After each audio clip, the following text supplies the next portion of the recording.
Hi, it's Miss Dolores from Baldwin Borough Public Library. Welcome back to another Two Chapter Tuesdays.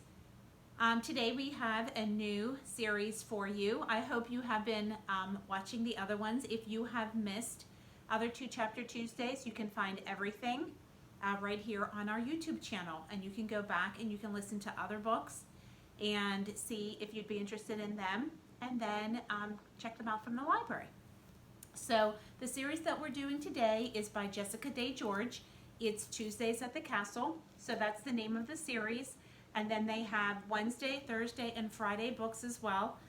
Wednesdays is Wednesday at the Tower. Thursdays is Thursdays with the Crown. And Fridays is Fridays with the Wizard. So if you like the first one, which is the one we're going to read today, Tuesdays at the Castle, then you can go ahead and read this and then check out other books in the series as well. Tuesdays at Castle Glower are Princess Cecile's favorite day, because that day at the castle is when really special things happen. So they add new rooms to the castle, and like a turret, or sometimes even like an entire wing onto the castle. No one knows that that is happening except her, and no one takes the time to really map out the new additions except her. So when King and Queen Glower are ambushed and their fate is unknown, it is really up to Cecile to kind of save the day, because she's the one that knows all about the castle and these secret rooms and these secret turrets and these secret additions that have been added onto the castle, because no one else has really been paying attention. So we're going to read the first two chapters today, and I hope that you like this series. And if you do, let me know, add a comment, or you can just go online and request the books. All right, so Tuesdays at the Castle by Jessica Day George, Chapter 1. Whenever Castle Glower became bored, it would grow a new room or two. It usually happened on Tuesdays, when King Glower was hearing petitions, so it was the duty of the guards at the front gates to tell the petitioners the only two rules the castle seemed to follow. Rule 1. The throne room was always to the east.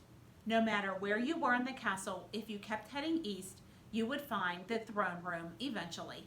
The only trick to this was figuring out which way was east, especially if you find yourself in a windowless corridor or the dungeon. This was the reason that most guests stuck with Rule 2. If you turned left 3 times and climbed through the next window, you'd end up in the kitchens, and one of the staff would lead you to the throne room or wherever you needed to go.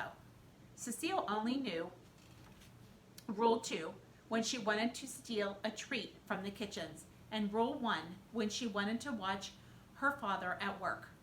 Her father was King Glower, the 79th, and like him, Celie always knew which way was east. And also like him, Celie truly loved Castle Glower. She never minded being late for lessons, because the corridor outside her room had become twice as long, and she certainly didn't mind the new room in the south wing that had a bouncy floor, even if you could only get to it by climbing through the fireplace of the winter dining hall.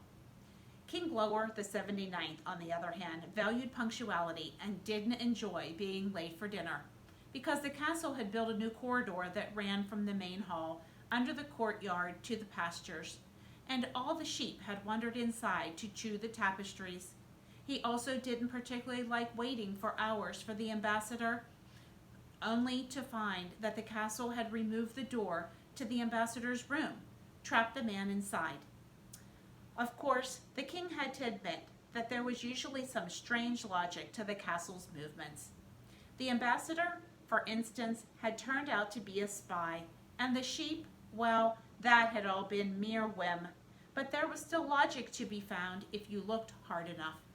King Glower admitted this freely, and he made it clear that he respected the castle.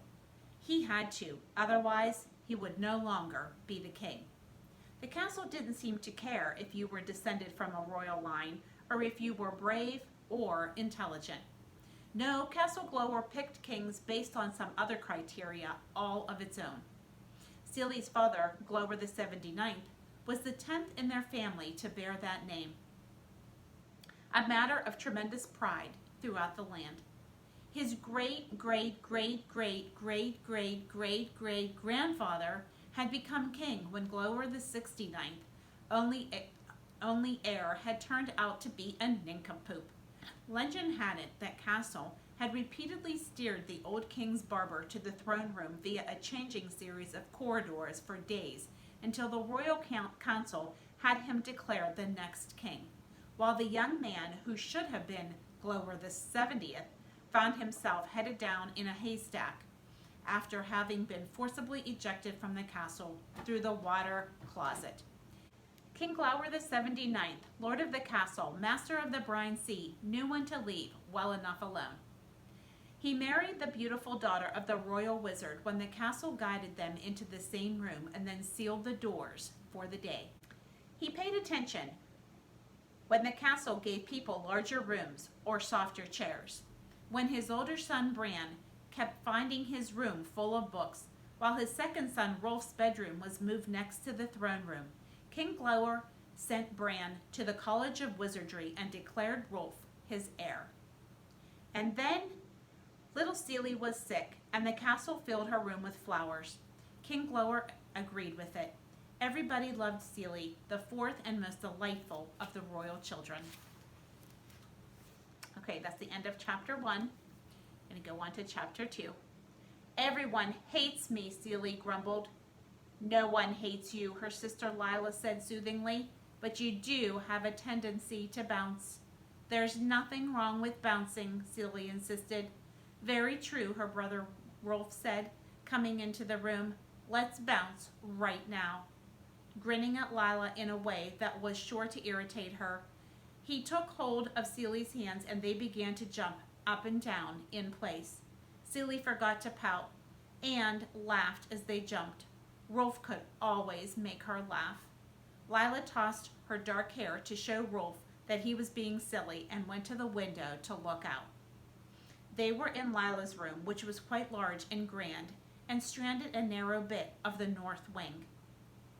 There were windows on one side that looked out on the main courtyard, and on the other side was a balcony that hung over a sort of atrium with a fountain in the center of it. Lila was at the courtyard windows, checking on the parents' travel carriage, which was being stocked with lap rugs and novels prior to the king and queen taking a journey. Celie stopped jumping. Done then? Rolf collapsed on Lila's bed, knocking several of the many small cushions onto the floor. You do like to bounce, don't you, Celie? Not anymore, Celie muttered. I'm going to have to start climbing through that fireplace into the new room, Rolf went on, not having heard her. Get in some practice. He held his chest and panted. Celie watched a trunk the size of a coffin being carried out by two burly footmen and loaded into the luggage cart that waited beside the carriage. It would indeed be a long journey her parents were taking, and they weren't taking her with them, which is why she had been in the throne room getting underfoot until Lila had lured her upstairs with a promise of caramel apples. And there's no caramel apples, she griped. Caramel apples? Rolf leaped back off the bed. Where? There will be, Lila said, with great patience, once mother and father are gone. Cook said we could make them ourselves tonight after supper. Excellent, Rolf said. I do like a caramel apple, also with chocolate on it, and cinnamon sugar. He rubbed his hands together eagerly. He was tall and blond, with endearing crooked front teeth. Celie, who was also blonde but small, she was only just 11, gave her brother a dark look. I'd rather go with Daddy and Mummy, she said, knowing she sounded like a brat. But if you just want to fill your stomach, you can stay here. Cecilia! Lila's voice was sharp. She was tall, and when she stood shoulder to shoulder with Rolf, their resemblances to the king and queen were both striking and intimidating. You know very well that we cannot go to the College of Wizardry, so there is no need to be rude about it. I know that Rolf can't go, Celie grumbled. Her tutor had explained that a king and his heir never traveled together in case of an accident. But I don't understand why I can't go and see Bran graduate. Because father said no, and father is the king, Lila said. Well, it's a silly reason, Celie said, knowing that she sounded even more childish, but not caring. She ducked between them and out of the room. She paused for just a moment in the hallway. But she heard Lila say, "Oh, let her go, Rolf. She's determined to be difficult." So Celie stomped off down the hall. She found some stairs and climbed them, and then a hallway and more stairs, and just kept going. She didn't have her atlas with her and wasn't sure she had ever seen this particular staircase, but she was trying too hard to hang on to her disagreeable mood and told herself she didn't care if she got lost. Not that she thought she'd get lost. All of the royal children knew the rules very well, and besides, it was fairly obvious that the castle liked them. But Celie was trying to make an atlas of Castle Glower, the first ever, and normally carried colored pencils and paper with her to sketch anything she hadn't seen before. So far, she had 300 pages of maps and could get to most of the major rooms, winter and summer dining halls, chapel, library, and throne room in record time, as long as the castle wasn't bored and looked to stretch. But all she found at the top of the stairs was a small, round room. Still, she didn't want to stomp back down the stairs just yet, so she stayed to explore. The room had windows that looked in all four directions, and she could see the mountains around Castle Glower's small, bowl-shaped valley. There was a gold spyglass mounted in each of the windows. She peered through the eastern one and saw the slopes of the Indigo Mountains, dotted with small villages that were populated mainly by goatherds. She looked to the south, where the main road wound between the mountains toward the city, where the College of Wizardry was. It made her sad all over again, so she turned to the center of the room. The only thing in the room other than the spyglasses was a large table with some things scattered across it. She found a coil of rope, a book, a compass, and a large tin that proved to be full of hard ginger biscuits. Celie took one of the latter. It was the kind of sweet that often got passed around at midwinter when guests would show up unexpectedly and cook didn't have enough time to make fresh biscuits. "How long have these been here?" Celie frowned at the biscuit. She had nearly broken a tooth biting into it. It could have been there for 100 years and would probably be edible for 100 more. She went to the window and tossed it down to a flat section of roof a little way away. It broke into pieces, which some sparrows pounced on and then withered off a moment later in disgust. She looked down into the main courtyard and saw her parents standing before the travel carriage. Rolf and Lila were there, and the steward and others of the castle staff. Oh no, her parents were leaving, and she wasn't there to tell them goodbye. She had thought about hiding until they left to make them regret leaving, but now she wanted very badly to hug both of her parents. She raced out of the round room and looked down the twisting staircase in despair. She leaned against the wall, suddenly tired from all the emotions of the day, and realized that she was leaning against another door. Had it always been here? It was narrow, and she pushed it open listlessly, certain that it would just prove to be a small cupboard, and then she would have to hurry even faster to catch her parents. But to her delight, it was a slide, a stone slide that curved down, following the path of the staircase. Celie sat at the top, tucked her skirts around her knees, and pushed off. The slide curved and spun, and Celie laughed as it whizzed her down through the castle and deposited her right at the edge of the courtyard, no more than a dozen paces from where her parents were standing. Celie scrambled to her feet and tidied her gown and hair, not sure if her parents would be angry with her or not.